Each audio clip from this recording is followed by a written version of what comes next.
Welcome to video lecture series of Embedded System Design. Okay, myself K. N. V. Rao, Assistant Professor in ECE Department, St. Martin's Engineering College. Okay, now coming to our subject, it is Embedded System Design with code EC613P. Okay, now this is the course objectives and course outcomes of our subject. Okay, now first we'll be learning about the design principles of embedded systems, understanding the role of firmware and operating systems. I'm talking about synchronization issues of the embedded systems. And coming to the outcome, you will understand what is the embedded system, you will understand the different components of the embedded systems and how it has been interfaced with each other, and then multi-programming, real-time operating systems and task synchronization issues. Now, before going into this subject, let me explain about how the syllabus has been designed for us. Okay. Now, coming back to that one, this is the textbook that you're going to use, Shibu, and in this one, it has been divided into 16 chapters, the whole embedded system process. Now, first 8 chapters, it will introduce to you what is an embedded system and what are the different components of the embedded systems and what are the different circuits that you're going to use in the embedded systems. And second off comes with the programming language, which is embedded C. It will give you the brief introduction of it, and then different issues which we can generate while task synchronizations, multi-programming, multitasking. Okay. Now, that whole chapters has been confined to us into five units. The first 2.5 units, it introduced to you what is an embedded system, what are the parts of an embedded system, and then comes different circuits which you're going to use in an embedded system. And then the second half will talk about what is an operating system, real-time operating systems, and the kernel behind that one operating systems, and then we'll follow with multitasking, synchronization and synchronization issues and how we can overcome this one. That is the whole syllabus for our semester right now. Now, previous semester you have learned about the microcontrollers and microprocessors, right? Now here what we're going to do is we're going to build the systems with that one. Okay, now here you can see the small chip which you can oversee, IC, which will dump the program with the help of the PC, and then you're going to run the program. Okay, now why this embedded system is so important to us. Okay, let me give you a small demo.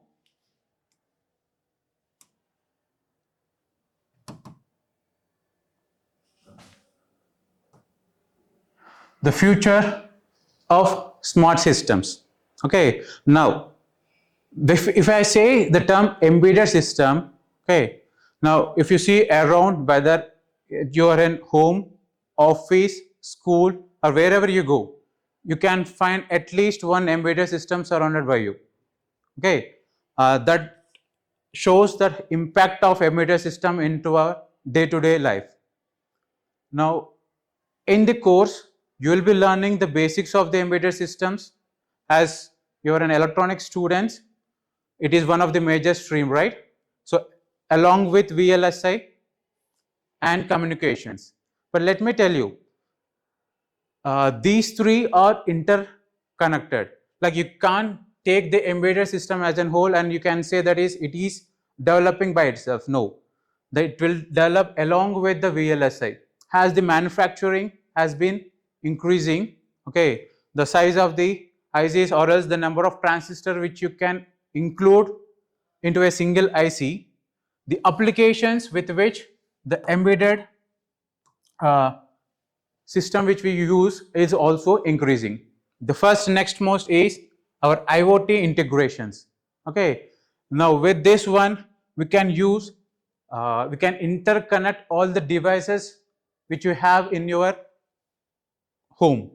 Okay, apart from the appliances which are like printer, fan, light, now we can also develop the security systems. Okay, that has been enabled with the help of ESP, modules.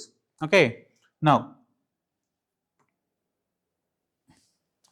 the second one is the smart systems, AI machines, okay, and edge computing. Now present and AI has been in a boom, right? So we are integrating that artificial intelligence into the embedded systems. Okay, there are n number of applications right now. Okay, let me take the automobiles and so what so not. And next is edge computing. Let me tell you a small brief introduction to this edge computing. Now, yes, in IoT we collect huge amount of data and we send to the cloud. From that one we can process it and or we can analyze it and we can use for n number of purposes. But edge computing cut short the distance or the time lag which happens for this analysis. What it do is it will create a server nearer where the data is generating, and with the help of this edge computing we can fastly react to the situations. So we are trying to bring the delay with which the reaction is happening into a small one. Okay, now going back to our course,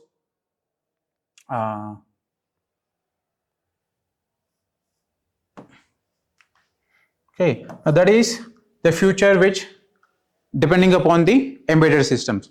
Now before going into that one, applications of the embedded systems and all, first we'll learn what is an embedded systems. Okay, by the definition, like it is dividing into three parts.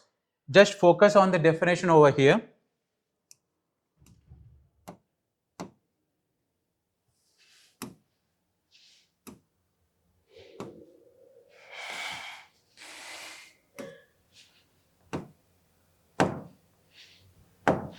Okay, now where do you want it? Okay, the main part is how it is. It is an electronic or electromechanical system. Okay, the first thing that you have to remember is in the definition is how it has been built. It is an electronic or electromechanical systems. Okay, why we are dividing into these two? Now, small applications like our digital watches, we can call it as an electronic devices. But coming to the larger frames, for example, robots, it is a combination of mechanical, where the movement of the hands and everything will comes under the mechanical part, and the program with which it is included in it comes under electrical part. So the combination of those two. So embedded system, it is an electronic or electromechanical systems. Okay, now why we have developed that one? It has designed to perform a specific function. It is very important, ma. See, embedded system, it has been discovered to perform a one specific task. Okay, unlike general purposing system, okay, where we can do or we can perform n number of tasks. Okay, unlike that one, embedded system, it is a specific function. It has designed for specific function.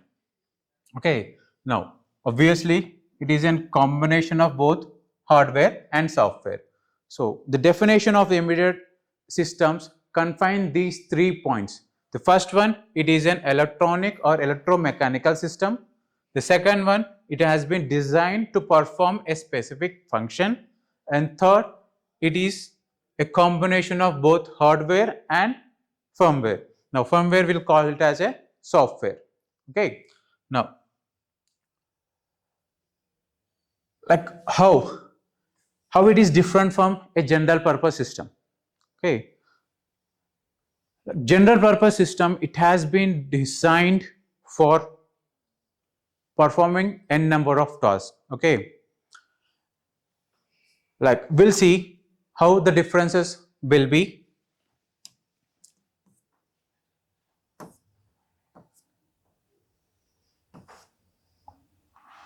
Okay, now if I want to lay out the differences between these two, a general purpose system and a embedded systems, again I can confine into these criterias. The first one is contents. Okay, the first one is contents. Like coming to the general purpose, the contents of that system will be is generic. Okay, it is designed for a generic purpose. The operating system will be generic. Okay, and you can execute variety number of applications. Like for example, at the your personal computer.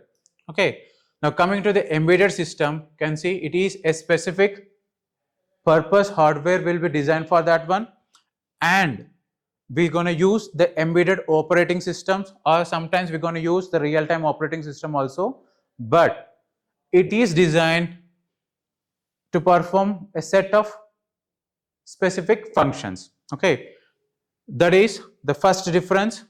The second one is operating systems. Like as I said before, it has been developed for the general purpose, right? So the operating system will be a general purpose operating system, and coming to the embedded systems, it sometimes it doesn't contain the operating systems also. Okay, it depends upon the project or the application that you are developing. Okay, for a small applications we need not to have the operating systems, and for other applications we need operating system in order to calculate or else in order to react to certain situations. Okay, there again the operating system you can use both a normal operating system and real-time operating systems.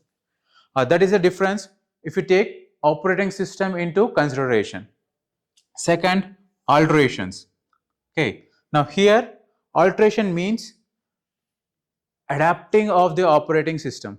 Okay, whether you can install that one or else you can modify that operating system or else you can install any other applications. Okay, as you can see in the normal PC, you can upgrade the operating system, or else you can manually reboot the operating system, right? Or else you can install n number of applications. Okay, but coming to the embedded systems, no, we can't do that one. Okay, now the operating system is fixed and you can't upload any of the other applications. It will be changed by professionals. Okay, so that is alterations. Now key factors. Here what I'm trying to say is, like for example, if you are trying to buy a general purpose systems, what factors that you will consider while buying that one, and embedded systems. Okay, let me take a general example. Your laptop. When you go for any shop to buy a laptop, what are the different factors that you will consider? Okay, first we'll look into how the speed of the laptop, and then graphic card, memory, size, right? Like observe that one while you are going for embedded systems like refrigerator, AC, washing machines.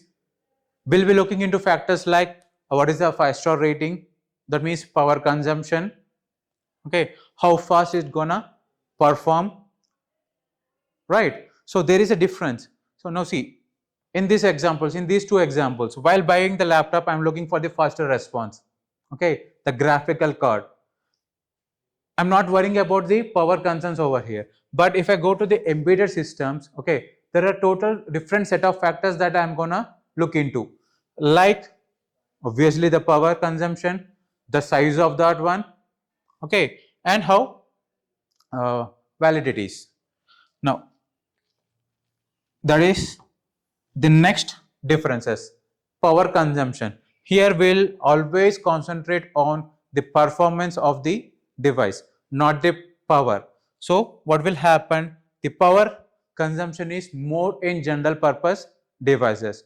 Like coming to the embedded system, we'll design the embedded system in such a way that the power consumption of this system is always less. Okay, now response time. Now a response time in a general purpose systems, it always varies and it is not a crucial point. Okay, for example, opening a files in your PC, okay, or performing any task in these general purpose systems. But coming to the embedded systems, some applications are very critical, time critical. Okay, we'll talk about that one in a due course. We'll have the difference like hard real-time system and soft real-time system, but most of the cases it is at time critical. Okay, now finally its execution style.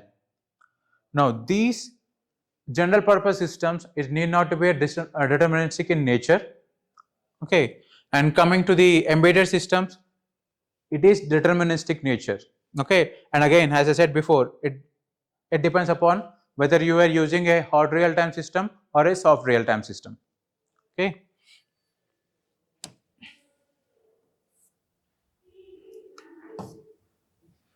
Now, history of embedded system. Okay, now this is an interesting one. Like the first embedded system that has been developed is Apollo Guidance computer. Okay, it has been discovered by Charles Stark Draper, and the purpose of this one is for space applications. Okay, like in order to circulate around the moon, like they have said the two modules, command module and lunar execution module. Okay, one is to give the inputs, like as you can see in the diagram, with the help of the keyboard. Okay, you can input the commands and you can see what is happening with the help of the display. Okay, now display is in terms of numeric numbers. Okay, now this is the first embedded systems which has used the RAM size of 1K to 2K, ROM size of 4K. Okay, and its speed is 1 megahertz. Okay, and it has used the RTL logic gates for its applications. Okay, and then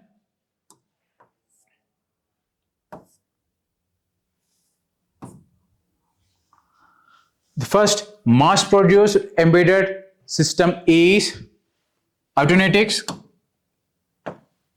D17. Okay, like Minuteman 1, which is used in missiles during the war. Okay, and it is used for the guidance purpose, as you can see in the figure. And later the upgraded version of the same device has been developed in 1966. Okay, which has used integrated circuits which decrease the cost of the integrated circuits a lot. Okay, and then in 1968 Intel has founded, and the invent of microprocessor and microcontrollers came into the picture. Okay, and rest, it has been exponential growth of how the microprocessor and microcontrollers are being used in our day-to-day life, and the amount of transistors which has been embedded into the single ICs it is an exponential growth. Okay, that comes the history of our embedded system. Next, the classification of embedded system. Okay, the first classification is based upon the generation. Okay, and second is complexity, and third deterministic in nature, and finally the way it has been triggered. Okay, now the first is based upon generation. We call it as the first generation. Here we're gonna use a 8-bit microprocessor or a 4-bit microcontrollers, with which we have designed a small stepper motor, control units, or digital telephone keypads. Okay, this is the first generation of the embedded systems. Coming to the second one, like as the microprocessor, as I said before, it has been exponentially increasing. Okay, the second generation, it used the 16-bit microprocessor,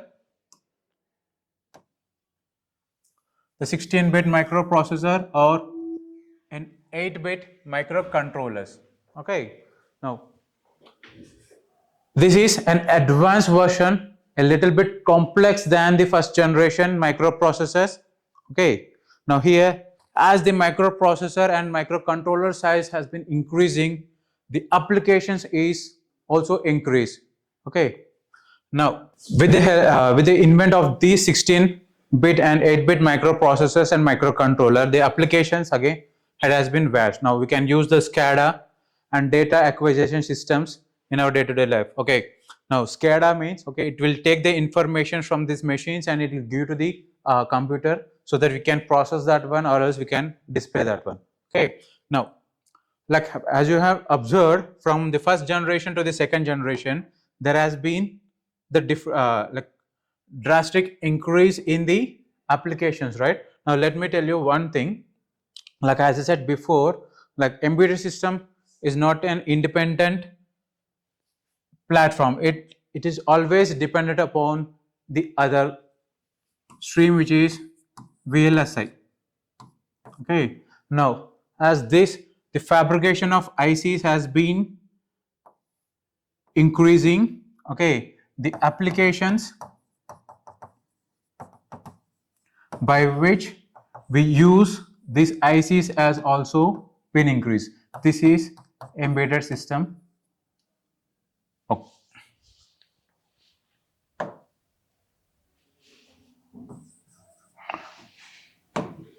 This is embedded systems. Okay, now this IC manufacturing like plays a crucial role in our electronics department, especially. Okay, the number of transistors which we can inbuilt in these ICs determines the applications. Okay, with the complex applications that which we can develop. Okay, now again going back to our presentation, just give me a second.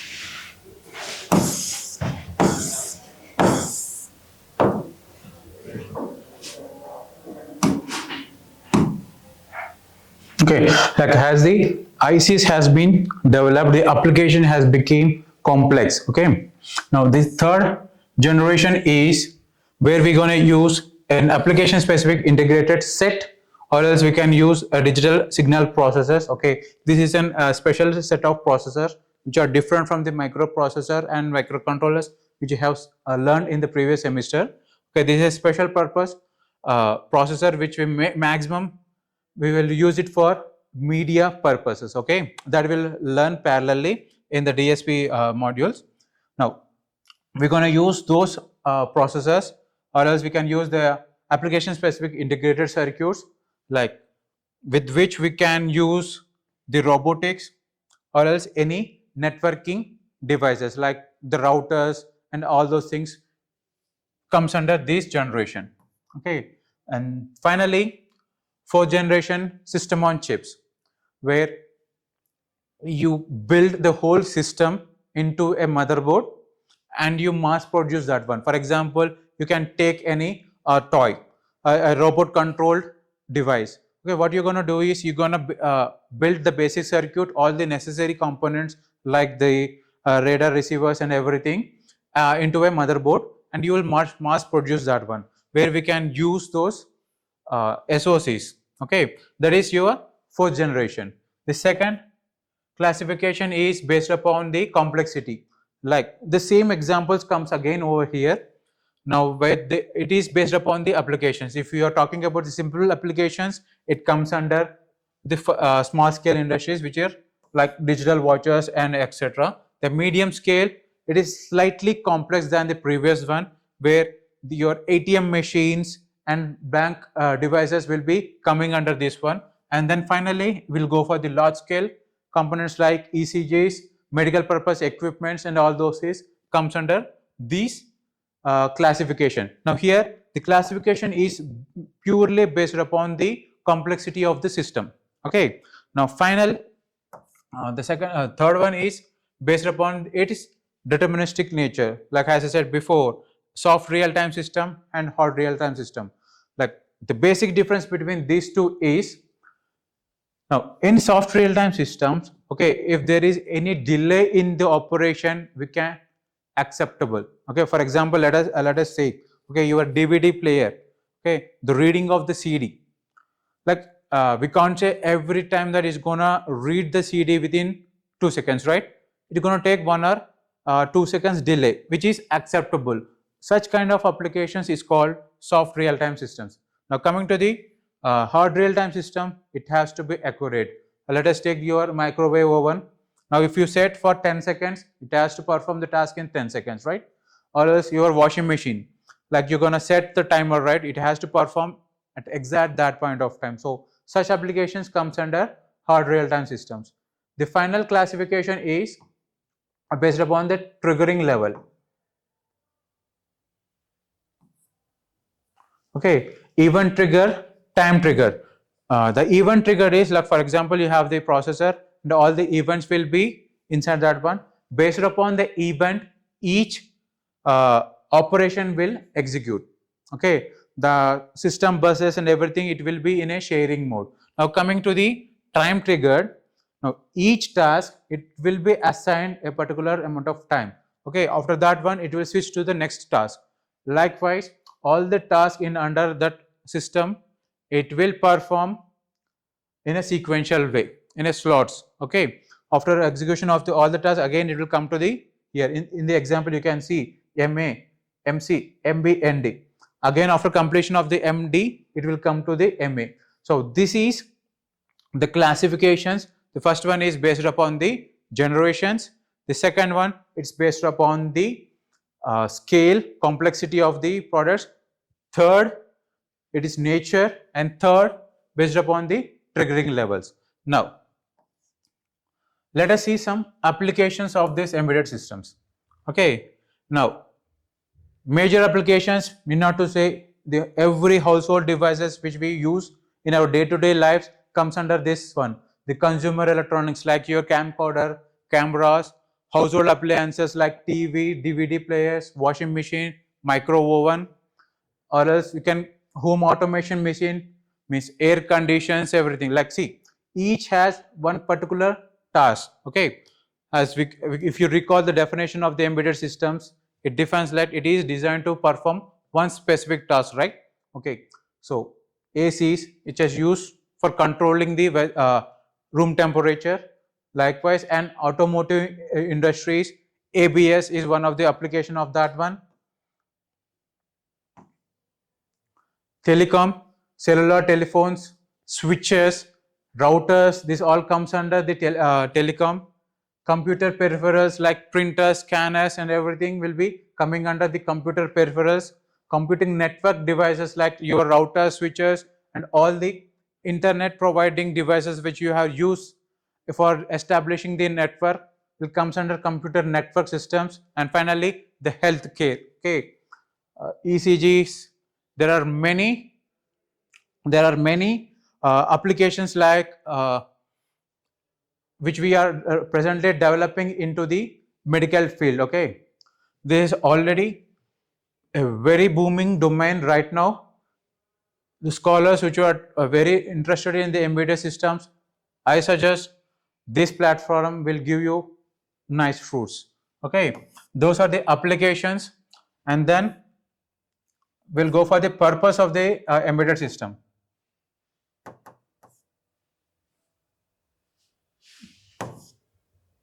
Okay, now here what we are trying to define is like in the previous slides we recollected what are the different applications of the embedded system, right? Now we are trying to define what are the purpose of it. Okay, now for example, if you want for data collection, storage, representation, then the camcorders, ECG machines, those devices will coming into the picture. Now, if you're talking about data communications, the devices like your hearing aids, all those things will be coming under data processing one.